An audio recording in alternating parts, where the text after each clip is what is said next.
point of order, you came under Order 42 and also the constitutional provisions. And the Constitution is the ground norm. We can't argue with the Constitution. And Order 42 says that we should not engage in debate. And we should not also bring about any controversial matter.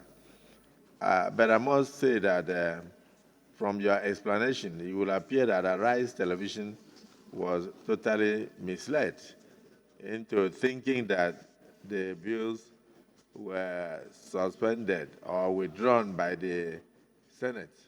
Because I watched that news when the governor of Nasarawa was asked, now that the bills have been withdrawn, are you happy? The National Assembly, we were all elected to do our work. And that is the work of lawmaking in the overall interest of Nigerians. We do not do our work through social media, neither do we do it through any committee or congregation of the church, of any forum, or of any nature. We do our work according to our conscience in the best interest of Nigerians. And the processes of lawmaking must be further explained to the public. The moment the bills went through second reading in the Senate, it simply means that the bills are alive.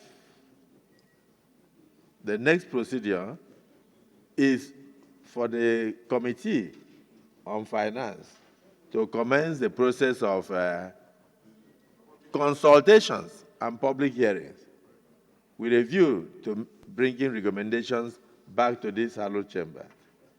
But in the wisdom of the Senate yesterday, we had, in a closed session, set up a committee to be headed by the minority leader before the passage of the bill of the second reading.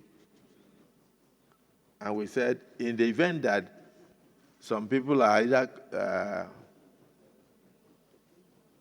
uneducated on some aspects of the bill, or confused, or there are gray areas to be sorted out, they should interface with the necessary executive quarters, from the chairman of Federal Inland Revenue Service to the Attorney General of the Federation, and if need be, even Mr. President. That committee was an internal mechanism of the Senate, different from the Committee on Finance. And I think that was what was announced yesterday, that that committee should immediately move into work.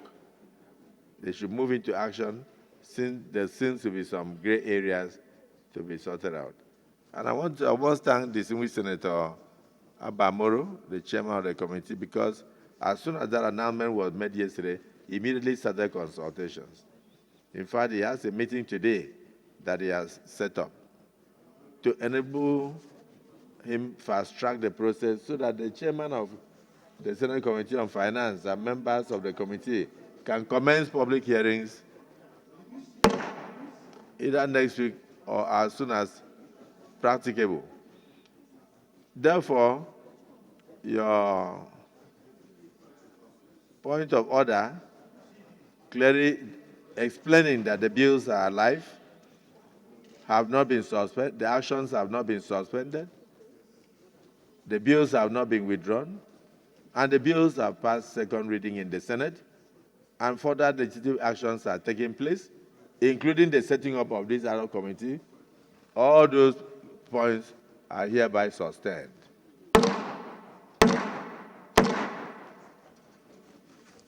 Yes. Point of order. Is issued communication. I just want to read part 6. It says it is pertinent to state that the government has nothing sinister to warrant the suggestions that the process is being rushed. And you can see we gave our committee 6 weeks, so you can't say we are rushing the process of legislation. And if 6 weeks is not enough, we will extend the time for the committee. So this is executive communication. In line with the established legislative procedure, the federal government welcomes meaningful inputs that can address whatever gray areas there may be in the bill or in the bills. In this vein, the President Bola Ahmed Tinubu, has already directed the Federal Ministry of Justice and relevant agencies and officials to work on the drafts, or who worked on the drafts, to work closely with the National Assembly with a view to ensuring that all genuine concerns are addressed before the bills are finally passed by the National Assembly. So what was done yesterday was in line with even the directive of Mr. President. The ad hoc committee is working in line with the directive of the President. And it also shows that this Senate is composed of men of wisdom and foresight. Before even the President gave this directive, we had already, before we passed our second reading, set up an ad hoc committee in the event of any gray area. So if there is any governor, or any stakeholder in Nigeria, where no matter whether the person is a religious leader or a businessman that has problem with the bill, you know where to go to. Public hearing. The Senate will not be bullied. We are doing our work in the interest of Nigerians. And by the time we come up with our final position, it will reflect the yearnings and aspirations of Nigerians. And not only that, any reform that we can make, painful as the reform may be, so long as this Senate is convinced that it is in the interest of Nigerians, we will go ahead with it with a view to bringing our economy on a forward march in support of the administration. But we will not also shy away from deleting or abrogating or stopping whatever we feel is not in the public interest. But for the tax reform bills, we believe that there are too many provisions there that would definitely help Nigerians.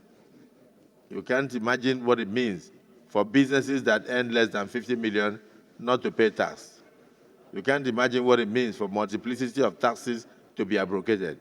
You can't imagine what it means for people who earn less than the minimum wage or even minimum wage not to pay tax.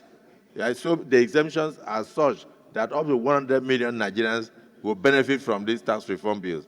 So let's not listen to social media. Let's not listen to Arise Television. And I hope they are well guided with the explanation of the Senate leader. Yes, the Senator Johnson.